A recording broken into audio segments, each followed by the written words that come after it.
नमस्कार, मैं सुमन। आप देख रहे हैं भारत 60 न्यूज़। चलते हैं आज की खबरों के साथ।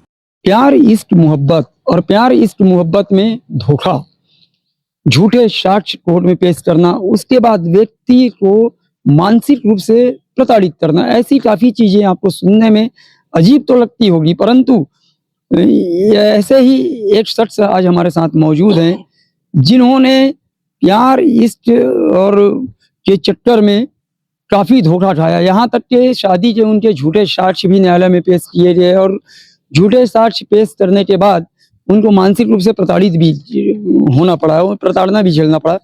साथ ही साथ कुछ ऐसी भी चीज़ें निकल कर सामने आई जिसको देखते हुए न्यायालय ने जो है मामला रजिस्टर्ड तो किया, लेकिन उस मामले में पैरवी करने के लिए कोई वकील सामने खड़ा नहीं हुआ। जब कोई वकील सामने खड़ा नहीं हुआ तो जो पीड़ित व्यक्ति है उन्होंने स्वयं अपनी पैरवी की और स्वयं पैरवी करने के बाद न्यायालय के ऊपर भरोसा रखा और न्यायालय ने भी उनके भरोसे को कायम रखते हुए विभिन्न धाराओं के तहत जो है मामला रजिस्टर्ड कर लिया। जी हाँ, हम बात कर रहे हैं दुर्ग जिला न्यायालय के एक ऐसे मामले की जिसमें जो है पीड़ित ने खुद ही अपनी पैरवी की। इस वक्त हमारे बीच मौजूद हैं जितेंद्र ताम्रकार जी। ताम्रकार जी नमस्कार। नमस्कार। ताम्रकार जी, क्या कुछ मामला था और किस तरीके की तकलीफ हुई आपको? मैं काफ़ी लंबे समय से न्यायालय के चक्कर काटता रहा। भरण पोषण का केस था, 3 साल तक केस चला। 3 साल के केस में जिस लड़की ने मेरे ऊपर केस किया था, विवाह प्रमाणित नहीं हुआ बताया गया और मेरे ऊपर बहुत सारे झूठे आरोप भी लगाए थे, कोई भी आरोप प्रमाणित नहीं हुआ था।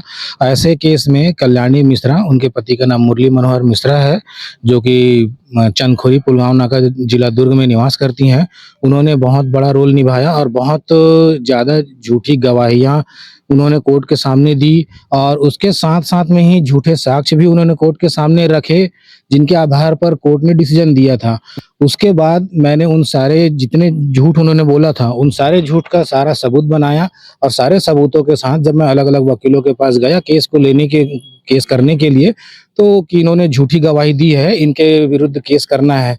तो काफ़ी सारे वकीलों ने कहा कि भई झूठी गवाही का केस वैसे नहीं बनता है, परंतु मैंने बहुत सारे मेरे जो सबूत थे काफ़ी पुख्ता थे और उनके जो झूठ थे वो बहुत ही ज़्यादा खोखले थे, जिसके आधार पर फिर मैंने खुद ही केस लड़ने का फैसला किया और मैंने खुद केस लड़ा और उसके बाद 22 फरवरी 2026 को उनके खिलाफ मामला को पंजीबद्ध करने का माननीय न्यायालय ने आदेश दिया है और 24 मार्च 2026 को कोर्ट में कल्याणी मिश्रा उपस्थित हो चुकी हैं और अभी अब उनको जवाब देने के लिए कहा जा रहा है, क्योंकि किसी भी कोर्ट में अगर आप शपथ पूर्वक कथन करते हैं, कोई भी बात कहते हैं, वह आपकी गवाही जो रहती है वो पुख्ता मानी जाती है, यह मानी जाती है कि आप झूठ नहीं बोल रहे हैं। वैसे में उनके द्वारा सिर्फ किसी को लाभ पहुंचाने की नीयत से कोर्ट को गुमराह करना, झूठ बोलना, गलत साक्ष्य प्रस्तुत करना एक गंभीर अपराध माना जाता है। मेरे हिसाब से ये अब बाकी लोगों के लिए एक मिसाल बननी चाहिए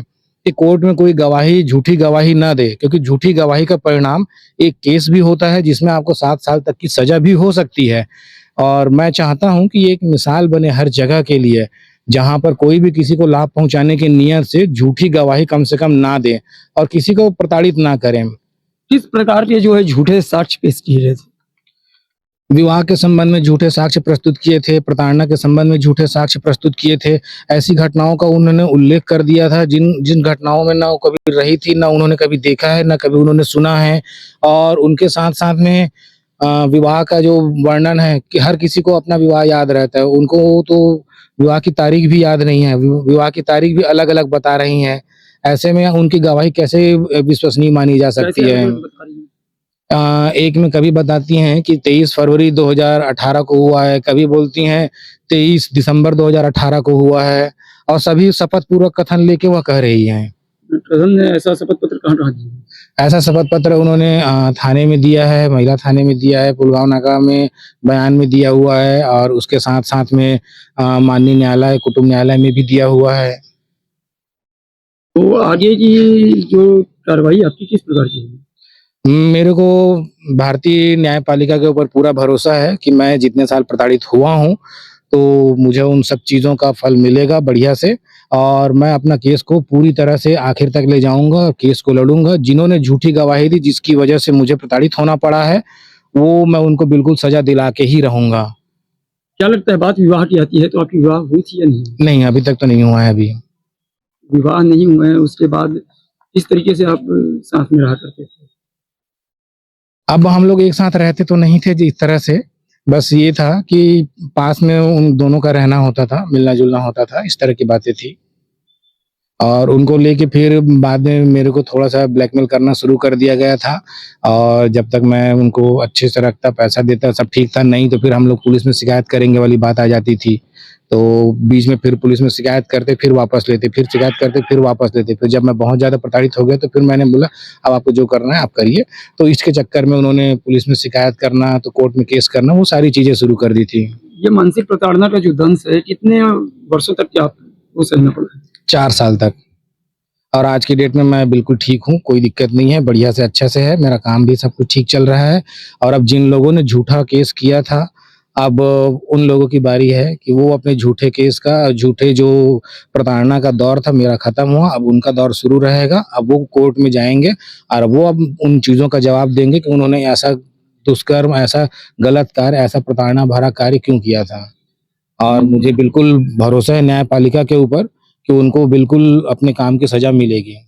जी बिल्कुल, ये थे जितेंद्र ताम्रकार जी, जो कह रहे थे कि जिस तरीके से ये मानसिक रूप से प्रताड़ित हुए हैं, कोई और इस तरीके से प्रताड़ित ना हो। एक तरीके से देखा जाए तो ये एक संदेश भी है कि जिस तरीके से आज के दौर में जो कुछ महिलाएँ होती हैं, वो लोगों को भ्रमित करती हैं, लोगों को परेशान करती हैं, प्रताड़ित करती हैं, तो उनके लिए एक बड़ा सबक भी जो है ये साबित हो सकता है कि न्यायालय का जो है झूठे साक्ष्यों के ऊपर जो फैसला हुआ है, जो मामला रजिस्टर्ड की गई है, यह जो है एक बहुत बड़ा सबक होगा उन लोगों के लिए जो न्यायपालिका के साथ खिलवाड़ करते हैं।